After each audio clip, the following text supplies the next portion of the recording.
So what we are going to see today is the leftover part of the branches in this tree. Okay, so as I started the language variation, I talked about dichronic and synchronic being divided into three, that is dialect, register, and then non-native varieties. Okay, and again dialect divided into regional and social. So I think you will be aware now that we have seen this portion in the last session. Okay, clear? So now today we are going to see the leftover part of the synchronic, that is register and non-native varieties. Okay. So before we go to the non-native varieties, the first one that we are going to look into today is the register.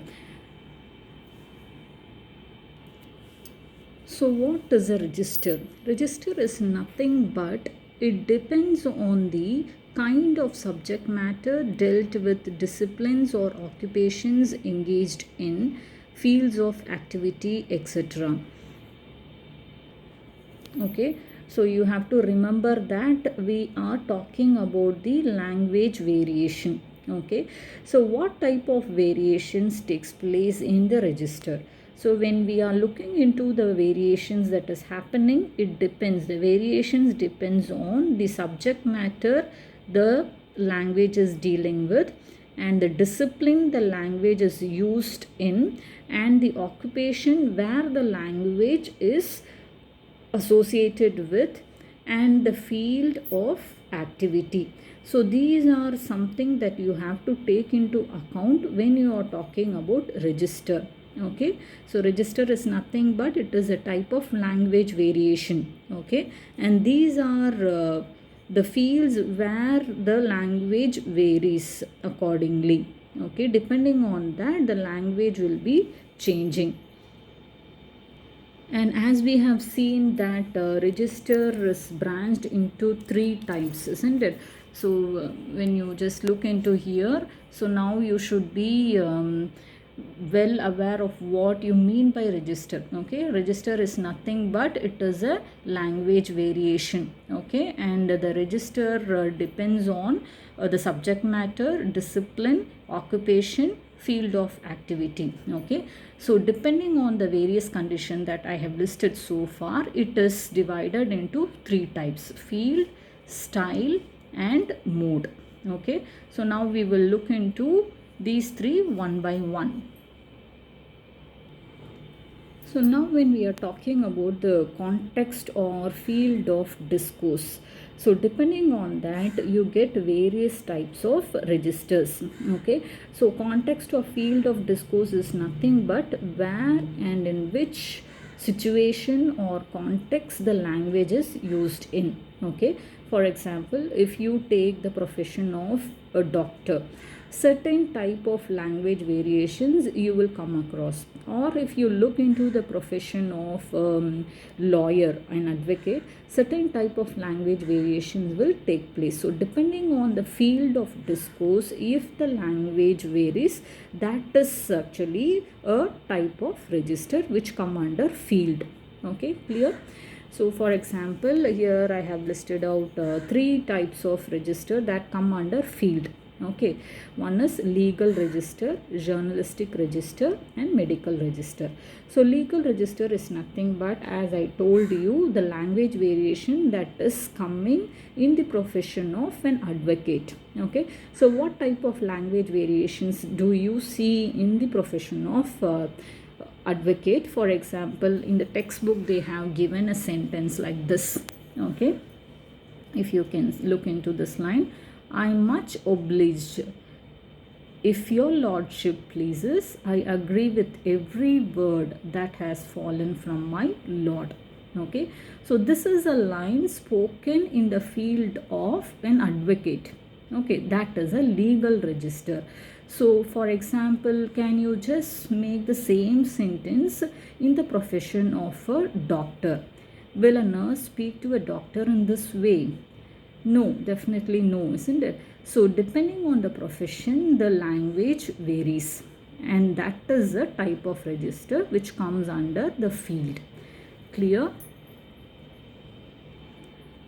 So, in the similar manner, if you take the profession of a journalist or a medicine or a teacher, so each one will be having their own variations in language, okay, and all the variations that is depending on the context or field of discourse is a type of register, okay. So now we will come to the second type of register, that is style. So when we are talking about the style of the language, it depends on four things, okay. First one is the speaker's attitude to the hearer or the listener, okay, and then his intention and individual preferences and purpose, and the last one being the relationship between the two, okay. So first one is speaker's attitude towards the listener. So what type of attitude the speaker is having towards a listener? For example, if you are talking about say two friends, so what type of attitude one friend will be having towards the other? So that will also depend for the language variation, clear. And second one, the intention, why that friend is speaking to the other, so what he actually has in his mind, that will again create some variations in language, okay.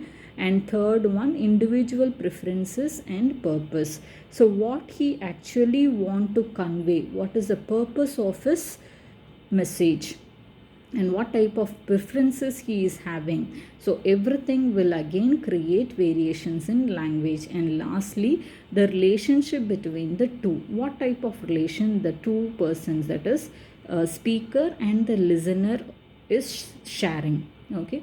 So all the four will matter for the language variation. So to understand better, I can quote an example. For example, if you take a classroom, how the teacher is speaking to the student, okay, there you can check the attitude of the speaker towards the listener, how the teacher is speaking to the listener, that is the attitude, okay. So what type of attitude the teacher will be having towards the students, so depending on that the language varies, okay. And second one, what is the intention, why the teacher is speaking, to make the students understand, clear. And that is why I am speaking in a very slow manner, clear. So this will not be my casual speaking to a student. For example, if I am speaking to the same students outside the classroom, I will not be speaking in a very slow manner as I am here speaking to you. So what type of intention I am having, so I want to get all the students understand the point, and that is the reason I am varying my language inside the classroom, okay. So if you are checking outside the classroom, my language will be different compared to that of my language inside the classroom, okay. So that will be for the intention. And then individual preferences and purpose, so what type of preference I am having for the students, so depending on that also my language will vary. And the purpose, again it is almost similar to that of intention, okay. So what is the purpose of my speaking to the students? The teaching, so my purpose to speak to the students is to teach. So since I want to teach, my language will vary, okay. And at last, what is the relationship between the two? So the relation that we are having is teacher student relationship. So depending on this relationship, my language will vary inside the classroom. So all these has to be taken into account when you are studying the style of language. So depending on all these four, when the language varies, that is a type of register, okay, that will come under the style of language, clear. So now we will move on to the third subdivision of register, that is mode. So when we are talking about the mode of a language, it is nothing much new to you. There are two modes of the language variation. One is speaking mode and the other one is writing mode. Okay, that is nothing but spoken language and written language. So depending on the mode of language, the same language will vary. When you are speaking, you will be using a different language, and when you are writing, the same message will be having a different language. Clear? So what type of variation that you can find between writing and speaking? For example, when I speak, I use the intonation, the stress, the pauses and everything. Understood? So certain words I will be raising the tone, certain words I lower down the tone, and in certain words I keep stress, and certain other words I make it unstressed, and now and then I give a pause between sentences. Okay, so all those things are possible only in the spoken mode of a language.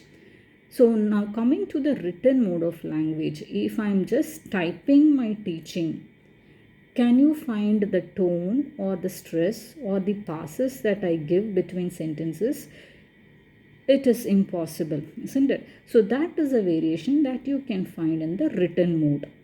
So this is what is the difference between spoken and written mode, and how the variation that occurs. No, so everything as I have put up here. No, when you're talking about the written mode, you will not be having the stress or pitch or intonation.